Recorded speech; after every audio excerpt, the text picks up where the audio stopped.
"When the well is dry, we know the worth of water," said Benjamin Franklin. Since times immemorial, village tanks have been one of the most important water resources and a lifeline for the rural communities. Not only the agricultural communities depend on it, but also the fishermen, potters, toddy tappers, pastoralists, fruit gatherers, and all other artisan communities directly benefit from the tank system.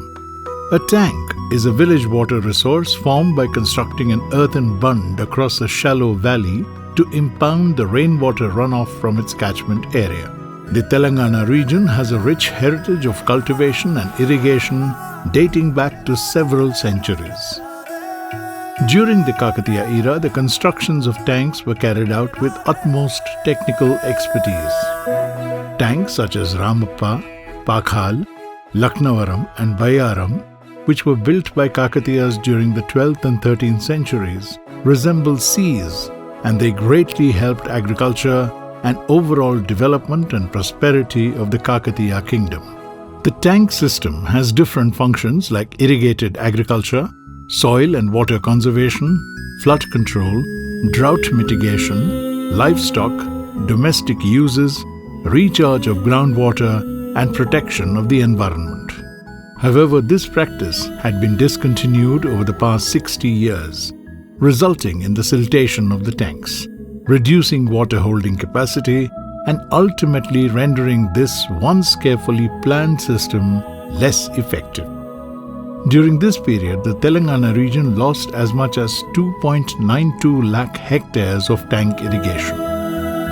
With a geographical area of 1,14,840 square kilometers and the population of 3.52 crore as per 2011 census, Telangana is the 12th largest state in the country in terms of both area and population.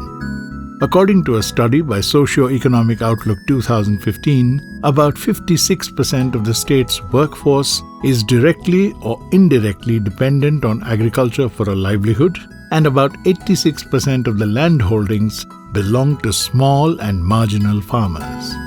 The government of Telangana state, and in particular the Honorable Chief Minister, of 46,531 minor irrigation sources with an irrigation potential of 25 lakh acres. Out of this, only 37% is irrigated, presently leaving a gap of 63% of irrigation potential. Telangana state has a history of conservation and efficient use of water resources since the reign of Kakatiyas, and hence the name for the initiative, Mission Kakatiya, along with other stakeholders to restore all water bodies, so as to bring the gap Ayacut into irrigation through the following steps. By desilting the tank beds to restore original water storage capacity. By repairing damaged and collapsed sluices, redesigning and reconstruction of the damaged weirs. Redesigning of the tank bunds to their original standards as they have deteriorated due to the jungle growth on the slopes, damaged stone revetment, and seepages through the bunds, among others.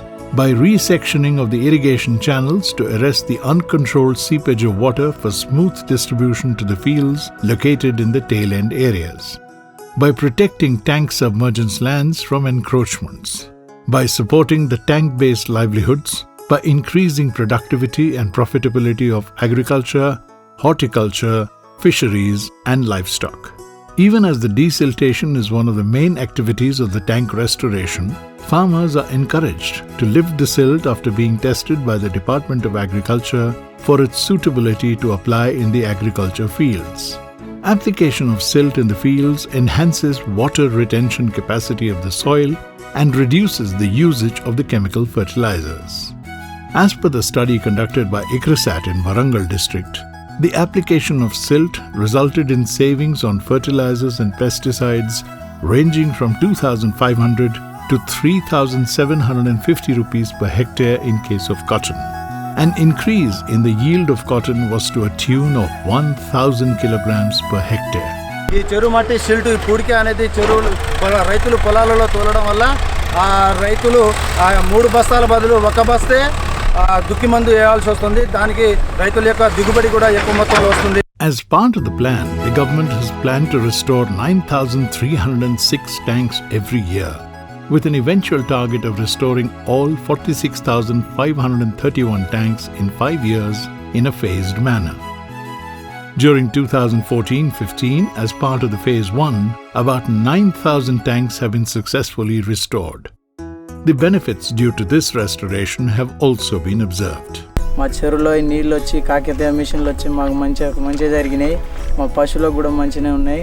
మా బావులలో కూడా ఊటలు బాగా మంచిగా దిగుతున్నాయి కూడా. The Forest Department has played silver oak and toddy. The Revenue Department has closely worked with various stakeholders by undertaking clear marking of foreshore lands along the tanks. The Groundwater Department has conducted independent research on various impacts of the initiative. A dedicated website for the project has been leveraged to develop a geo-database of tanks across the state. A help desk has also been created for the people to complain or get their queries addressed. Once a tank has been identified for rejuvenation, all the details pertaining to the project, such as financial information, repairs, quantity of silt to be removed, are prominently displayed on the boards. Apart from monitoring the implementation of the project through the web, the progress of the works. Mission Kakatiya is an attempt to rejuvenate water bodies in the state of Telangana based on latest technologies and best practices, and we are guided by the wisdom of our ancestors in this mission. If any individual or an organization wants to contribute to the mission, they can do so by registering on for the donations made by NRIs. We would like to use this opportunity to show this work in our village as a model for all other villages, to see the quantity of work, the quality of work that is going on here. The success of this mission has become a case study for ITs, BITS, NABARD, University of Chicago, and Michigan University is probably the first of its kind initiative in the country that attempts to integrate different aspects such as livelihoods, food security, cultural, environmental, technological, institutional, and climate resilient components into a single mission. In a few years from now, with the restoration of all 46,531 tanks to their past glory, the tanks will soon be the lifeline of Telangana state, thus empowering the rural economy and the lives of millions of people.